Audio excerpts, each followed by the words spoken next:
laugh. I was just trying to find my spot here, and it's really dark on stage. A couple weeks ago, I was trying to find my spot in the passage, and I thought, like, right before I was backstage during the last song, and I was like, I just want to check out, make sure I'm familiar with the passage, make sure I remember it accurately. And we have like these cubbies for the band backstage, and there's a red rope light that's around it. And I was doing something out of Matthew, and specifically the words of Jesus. And so I like sat down ahead of time and opened up my Bible, and that was the only light that was on back there. So I opened it up. And I didn't just like think through this, that in my Bible I've got the words of Jesus are in red, because that's what good Christians do. And so I opened it up, and because of the red light, all the red words were gone, which is not what went through in my head at the time. I didn't think it was the red light, and so I like opened up and I was like, all the words of Jesus have disappeared.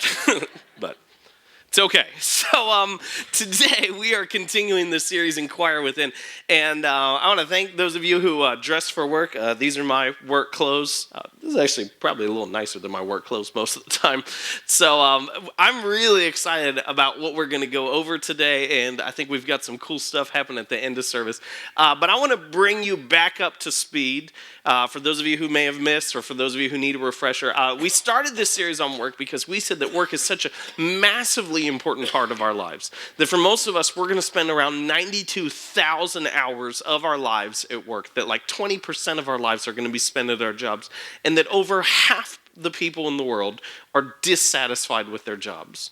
And so we said, hey, we need to develop this conversation as we go. And it's been interesting to me for each week, because this is a 4-week series. And so we're developing this perspective on work with each week. And it's always been intriguing to me, because like after each week, somebody's come up to me like, yeah, but what about, I was like, we got 4 weeks, guys. Like 4 weeks. Let me get through it. So the first week we started with this. We said this is a new perspective on work. That we are not called to draw meaning from our work. We are called to bring meaning to it. That as we approach our jobs, our careers, whatever that is, we should not approach it with the perspective that I must get something out of this in order for this to be fulfilling.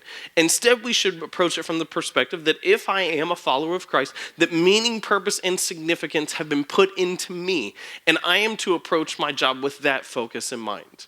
And then as we turn to the next week, we called it the grind, the struggle we have with our jobs. And this is the statement that we have with the grind, that work is not a curse. Work is currently under the curse. That as we look at the effect that sin has had on our world, that it means that a lot of our lives are going to be frustrating, difficult, and discouraging. And work is not excluded from it. And so for those of you who go to your jobs and you go, this is hard, I don't always feel great about this. We don't want you to feel like you're weird, or you're a bad Christian, or that like God hasn't called you, or God's not with you. That to understand that like put into the Bible, it says like when man works the ground, it will produce thorns and thistles. And for many of us, that's what our jobs look like. Now, as we continue this conversation, develop this perspective on work, today I want to talk about something that I find really fascinating, and it's a conversation I get to have quite a bit. And I have this with kind of 3 distinct groups of people. The first group that I have this conversation with is a lot of high school students. That being in youth ministry for the last 15 years, which feels weird for me to say that, being in youth ministry for the last 15 years, I have a lot of conversations with high school seniors and juniors as well, who have this question like, what should I do with my life? And they always kind of have like the same topic, like, well, I'm supposed to pick a major. I can't even pick my order at McDonald's. And all of a sudden, they want me to pick what I'm going to do for the rest of my life. How do I figure this out? And so I have this conversation with high school students. I have this conversation with college students who usually, they'll come in about their sophomore year and go, I think I picked the wrong major. And it's like, okay, let's go back to the start. Let's kind of work through this. And the other people who I have this conversation with is adults who are looking at switching their career. Switching their job. Whether it's just a small switch, a different company, a different role within the company, or a lot of times I have this conversation with adults who are like, want to start back at square one and think like, hey, I think I picked wrong. I think I want to try something different. I feel like God's calling or leading me in a different direction. And I also have this conversation with people, there's this intriguing thing that happens, and sometimes this works out, most of the time it doesn't, that as people, maybe this happens later in life, that maybe they're introduced to church or introduced to God, what would be considered in kind of like the middle age of their life, that as they like catch a hold of what God's done and as they begin to grow more excited about it, there's kind of this thought of like so I need to like go be a pastor now, right? And for some people, I'm like, yeah, do it. If you feel like that's what God wants you to do it. And other people, I'm like, oh no, that's you would hate it. And I don't ever say this, like you would hate it, and they may hate you. Like this is not going to be a good match. But there's this ongoing question of how do I find work that matters? Like the work that I'm doing, is this the right work for me? Is this what God wants me to do? And it doesn't just hit a high school student. It doesn't just hit a college student. I think at all times in our lives, it'll hit us at different moments. And for you may be hearing, you may be going, you know what? 99% of the time, I find myself fulfilled and satisfied in my job. Like 99.9% of the time, I find myself fulfilled and satisfied. But I think for each one of us, there's this sense of like that 0.1% where we go, am I doing what I'm supposed to be doing? Should I go look for something else? Should I go find something else? And whenever these questions come up, this is the conversation that I have. And I explain to people the 3 different levels of work and how we understand it. That the first level that we're going to talk about today, we simply refer to as a job. Like that's all it is. It is just a job. These things are usually short term.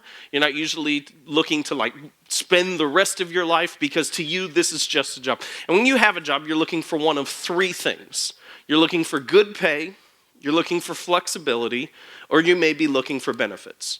If it is just a job to you, you are not usually looking for more than that. So you may say, hey, my spouse has a great job, but we don't have any benefits. So I just need to find a job that will provide benefits for us to help us. You may be going, hey, we need money. So I just need whatever is out there that will give me good pay.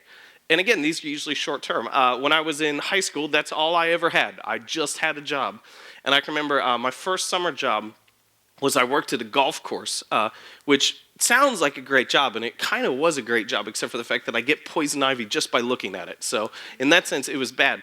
But I remember going into my boss like the second week of work, and I went in there with my vacation days. And I took, in a job that I worked for 9 weeks, I had 3 weeks of vacation, because I had family vacation, I had church camp, because I wasn't going to miss church camp, and I had like one other, I think it was a youth group mission trip.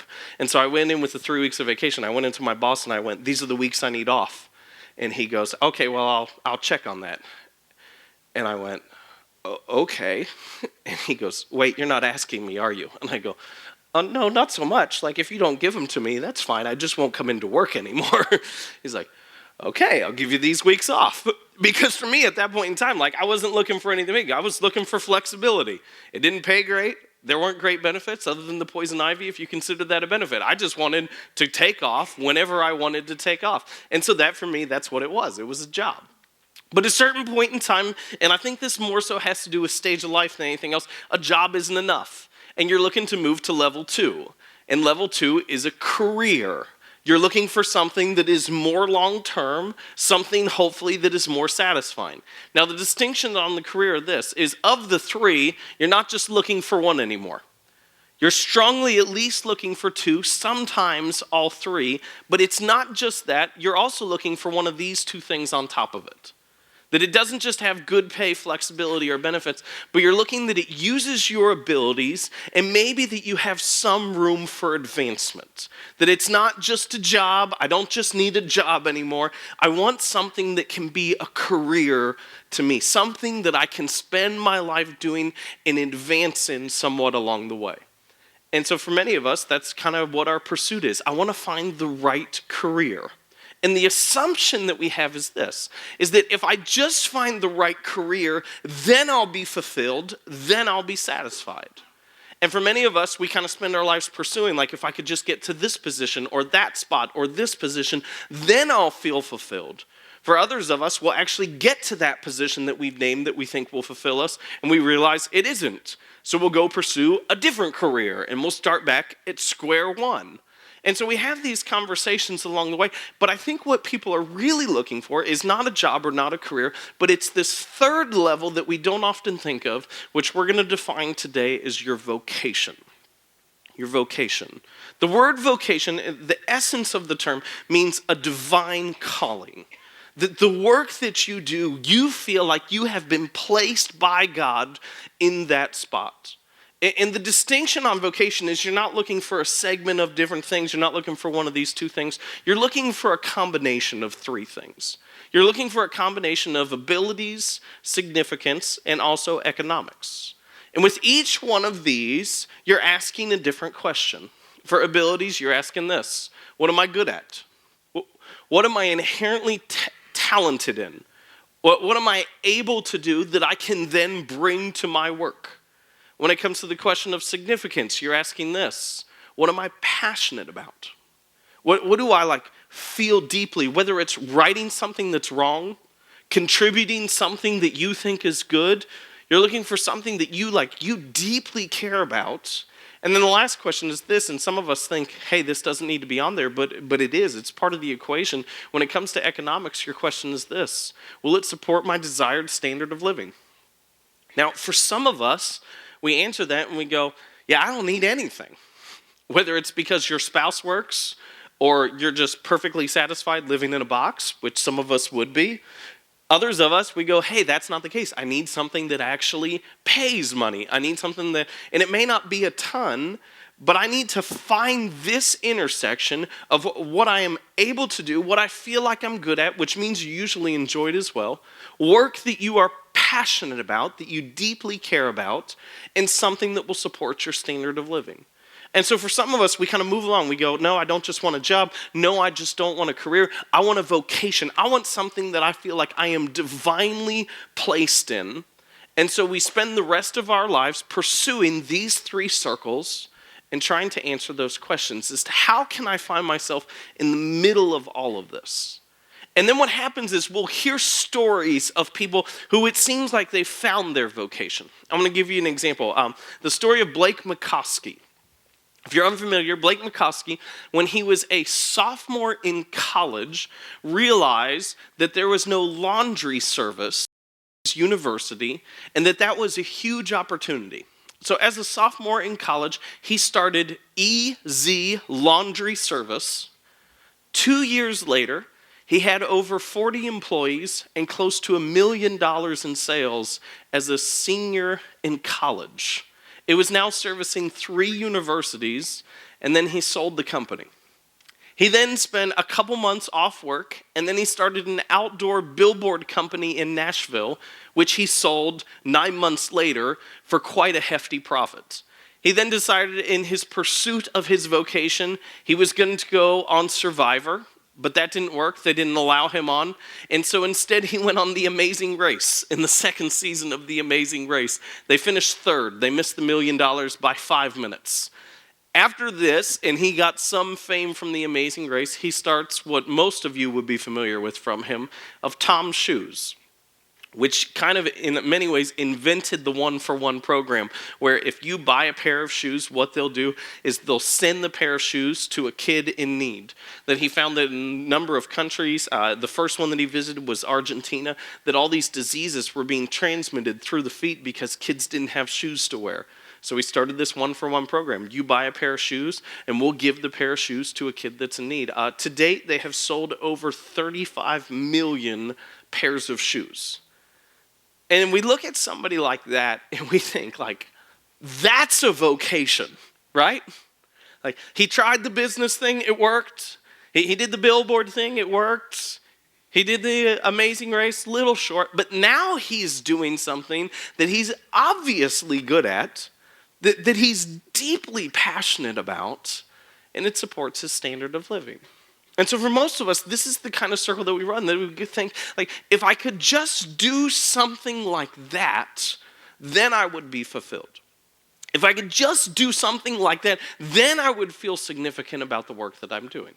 But let's be honest, how easy would that be to do for us? We look at that and we go, that's cool for him, but I can't do that. Like, that's amazing that he was able to accomplish these things. But man, there's no way I'd even get that off the ground. I don't even know where I'd start. And so we kind of struggle with this tension back and forth, that we hear these incredible stories of people who seem to have found their vocation, and then we look at our own lives and our own abilities and where we are, and we just feel stuck.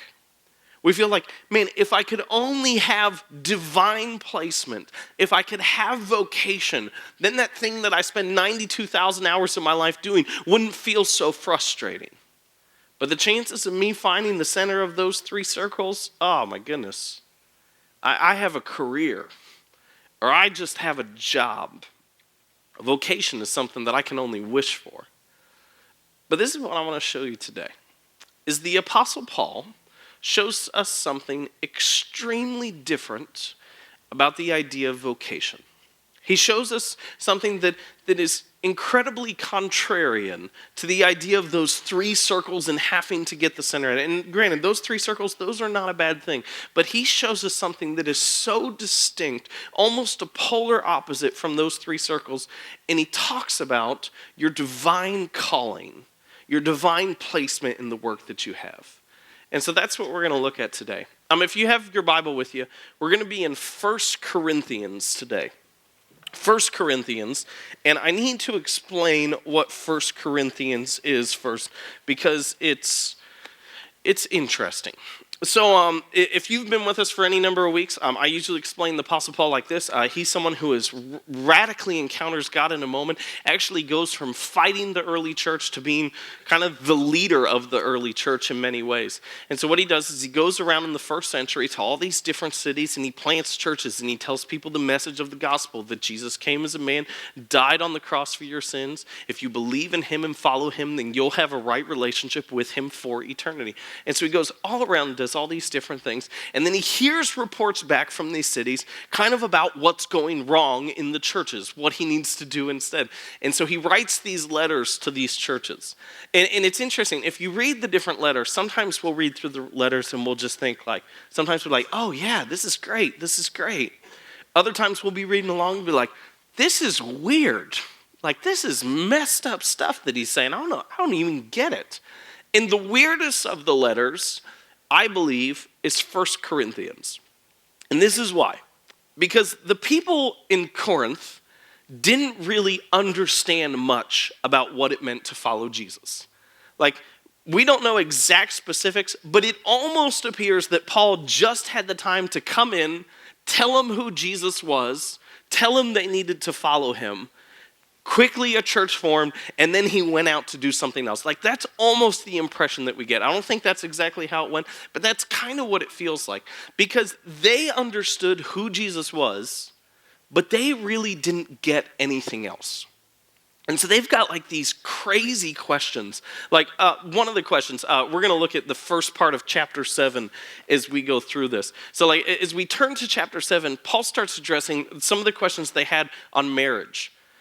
And so like the believers are asking, they go, well, you have, like, we don't believe, since like this whole following Jesus thing is such an important part of our lives, like it doesn't seem right that we would be like married to people who don't follow Christ. And so like, should we divorce them? Like, if my spouse isn't a Christian, should I get rid of him and kick him out? And Paul's like, no, don't do that. That's not what you're supposed to do. And then this other question cracks me up, because as we read it, it just doesn't make sense. But they had this question, they go, hey, like the Corinthians as a whole, I don't mean the church, I mean the city of Corinth, they are just described as being incredibly sexually immoral, which is a term that has kind of lost all its meaning today.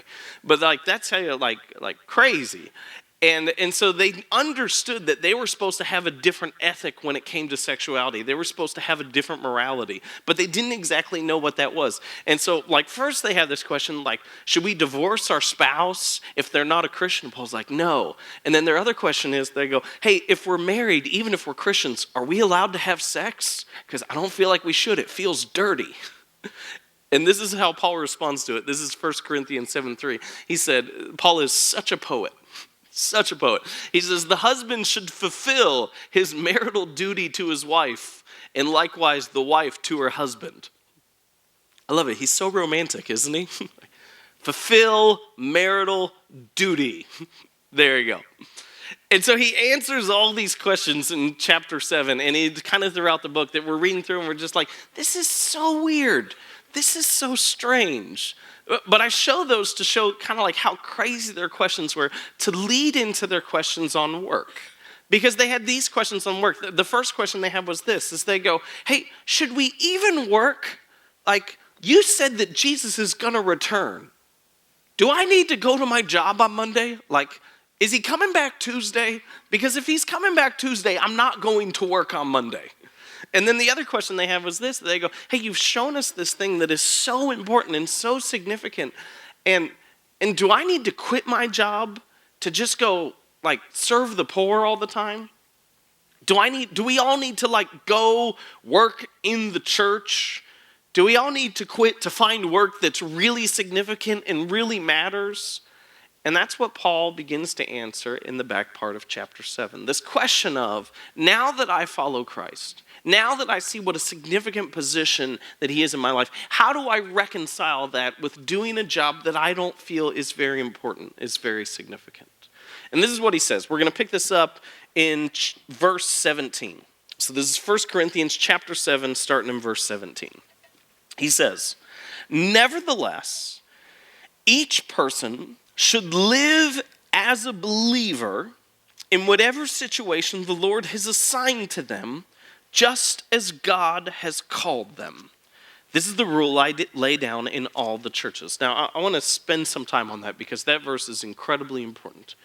He says, first off, he says, each person should live as a believer. Now, I just want you to be able to hang on to that phrase because he's going to explain what that means in just a little bit. So just hold on to it for now. But let's look at the rest of this statement.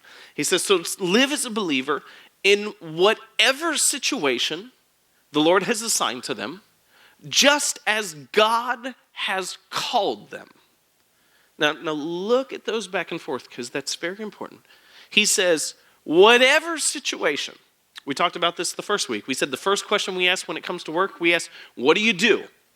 Because we assume what you do shows us how interesting, how important, how successful you are. But Paul uses the same language that we looked at in the first week. He goes, whatever situation, whatever it is, and we'll get to the live as a believer in a second, but he says that you should do it just as God has called them. And we ask, I need to figure out what God's calling is for my life. And Paul goes, where are you? You see that distinction? It's massively important. We go, I need to find work that is truly significant, work that is truly important. And Paul goes, okay, what are you doing now? Because you're there. Like, you need to do it just as God has called you, because that work has been assigned to you, because God has called you. We'll keep fleshing this out as we go. Then he gives an example that's going to mean nothing to us, but we're going to read through it, and then I'll give you a parallel. He says this. He says, was a man already circumcised when he was called? Now, again, this is a religious thing that was about changing your identity and changing your position. So he says, was a man already circumcised when he was called? He should not become uncircumcised. And they all went, whew. He says, was a man uncircumcised when he was called? He should not be circumcised. And even more so, though, thank goodness. All the women are like, whatever. All the men. Let me give you a parallel. This isn't exact, obviously. He goes, hey, were you an accountant when you were called? Then be an accountant. Were you an engineer when you were called? Like, were you an engineer when you found God? Then be an engineer. And then he begins to explain why as he continues throughout this. Verse 19, he says, circumcision is nothing, and uncircumcision is nothing. Keeping God's commands is what counts. Now this answers that first part. Remember in that very first verse when he says, live as a believer. In whatever situation God has called, live as a believer. He's answering what that means to live as a believer. He says, keeping God's commands. Now, just to make sure your head goes the right direction, Jesus clarifies this for us so simply. He says the greatest command is this: love the Lord your God with all your heart, soul, mind, and strength. The second greatest command is this: love your neighbor as yourself. And so when he says we are to live as a believer, he's in your job, whatever situation it is that God has called you to, you are to love the Lord your God with all your heart, soul, mind, and strength, and you are to love your neighbor, your coworker, your employee, your boss, your client as yourself. He says keeping God's commands is what counts. Then he says something else that's really troubling for us. He says this: each person should remain in the situation they were in when God called them. And we go, what? But I want to go do this. And Paul goes, no, you're good. You're good where you are. Now he's going to clarify that in just a second so that you're not like too overly concerned if you're currently in a job transition or something like that, okay? But what he's showing us right here is he's showing us that all work is significant, that all work matters, that all work is important. And you don't have to find the perfect intersection of the three circles to find your vocation. He continues with this, verse 21. He says, were you a slave when you were called?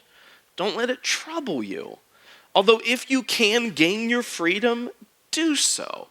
Now, again, this is not the Bible saying slavery is good. This is first century reality. There were slaves. Now, I want to clarify here that slaves were very different from how we commonly think of slaves. Slaves in their day is far more what we would probably define as like a bond servant. Like, picture this: you owe a great debt to someone else, and so you are working to pay off that debt. So you actually get wages. You're considered in many ways property, but you actually get wages. And so he's saying, hey, people, they could actually save enough money to buy themselves out of their slavery, buy themselves out of their servitude. And Paul goes, hey, if you can do that, that's great. If you can do it, go ahead and do it. But don't let it trouble you if you can't. Don't get stuck on that and go, oh, I'm just a bondservant. I'm just a slave. If I could only do something that matters. He continues it, and we'll wrap this up with this. Verse 22, he says, for the one who was a slave when called to faith in the Lord is the Lord's freed person. Similar to the one who was free when called is Christ's slave. You were bought at a price. Do not become slaves of human beings. And here's his last statement. Brothers and sisters, each person as responsible to God should remain in the situation they were in when God called them. Now, what he says there can be really discouraging for some of us. Because you look at it and you go, oh, I just have a job. I don't want to do that forever. I'm in a career, but I don't think it's the right career. I want a different career. I want to do something that I feel like I'm good at and I feel like supports my standard of living and that I'm passionate about. If I could just find that, then I'd be fulfilled. But this is what Paul's showing us. He says, no matter what your job is, even if it's the perfect job, it's not about drawing meaning from your work. It's about bringing meaning to it. And some of us, as we talked about the thing last week, if you were here and we talked about the grind, for some of you that was like, oh yeah. For others of you, you're just like, I don't get it. I don't understand. And that's because of one of two reasons. It's either because you're young and you've never had a job that was a grind, which you will someday, or the second reason is this. It's because you've been bringing meaning to your work all along. And you've not tried to draw meaning from it. And that's what Paul is clarifying so clearly here. This perpetual question we have of, I need to do work that matters. I need to find a job that is satisfactory to me. I want to find a vocation. I want divine placement. And Paul goes, no, you've already been called. It's where you are. If you're there, You're called. Like, God wouldn't have put you there if he didn't call you there. And so, where are you? You're called. That's your vocation. Live as a believer there. Do it to the best of your ability. Be the best representation of Christ you can possibly be, because it is right there where you are called. There's this story that I love. It's of King Henry II. And in his rule, he had grown tired of being king. He just got sick of the pressure of it. He didn't enjoy the whole court life anymore. And so he applied to be a monk, to be a contemplative in a local monastery. And so he made his application to the prior, whose Prior Richard was his name. And so he makes this application, and when the prior talks to him about this, he goes, King Henry, I think that's going to be really hard for you to live as a contemplative, because you've been king your whole life. And to be a monk requires a great deal of obedience. And the king replied with this. He says, I will be obedient to you as Christ leads you for all the days of my life. And says Prior Richard kind of took a step back, and he goes, then go back to the place that God has called you and serve faithfully as king the rest of the days of your life. He says, you don't have to find this unique job that is so significant. You are already in an important position because God has called you there, whatever it is. And so we have this idea that if I'm going to find vocation, I need to find this. I need to find the intersection of the three circles. And again, that's not a bad thing. If you can find that, do it. But don't assume that that's simply where divine calling comes, because Paul says it's this instead. He says each person should live as a believer in whatever situation God has assigned to them, just as God has called them. That you are already called. It's where you are. You have already been divinely placed. We know that because you are there. And so start approaching it as if it actually is your vocation. I want to give you 3 quick thoughts from this passage to kind of sum this up. Idea 1 is this. God is more concerned with how you do the work you have than getting the job you think you need. God is far more concerned with how you do the work you currently have than getting the job you think you need. And I see people ask these questions all the time. It's just like, I'm just struggling. I'm just figuring out where God wants me. And what they do as a response is they neglect their current position because they're constantly wrestling with what's next. And I think those prayers largely go unanswered. I'm not saying that to be mean. I'm saying that from experience. I think those prayers largely go unanswered. Because God is far more concerned with the meaning, purpose, and significance we bring to our current work, whether it's a job, whether it's a career, or whether we perceive it as a vocation. He says it's already a vocation, so how are you doing it? Second idea from this passage.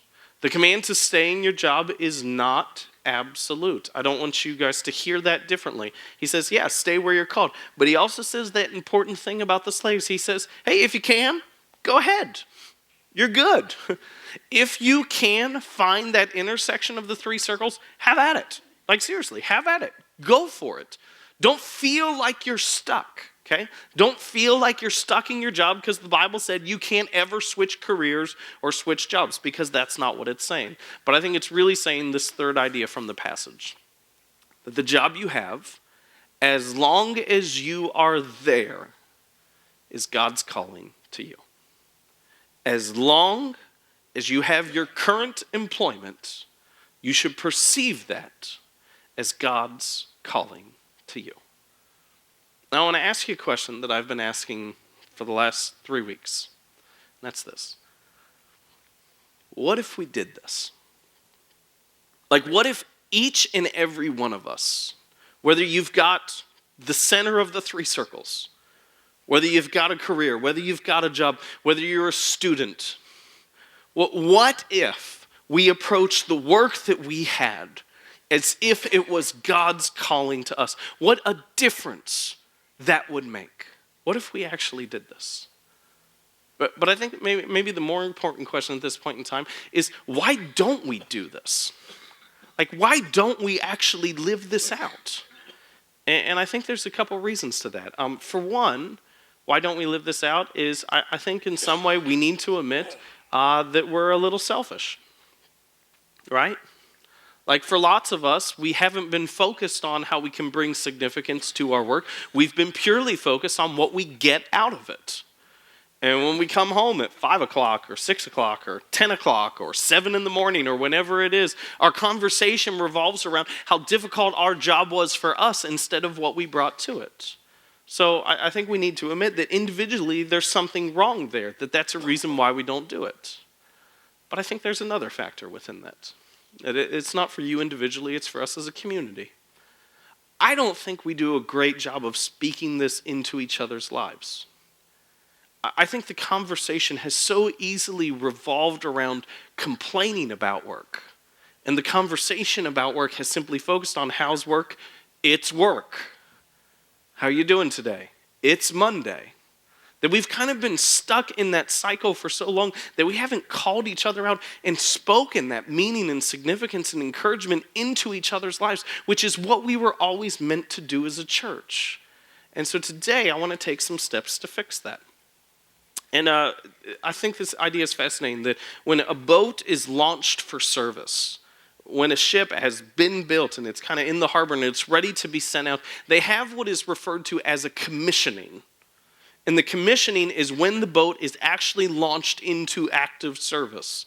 And it was interesting, in the church that I grew up in, which I'm sure may be true for many of you as well if you grew up in a church, we would have commissioning services.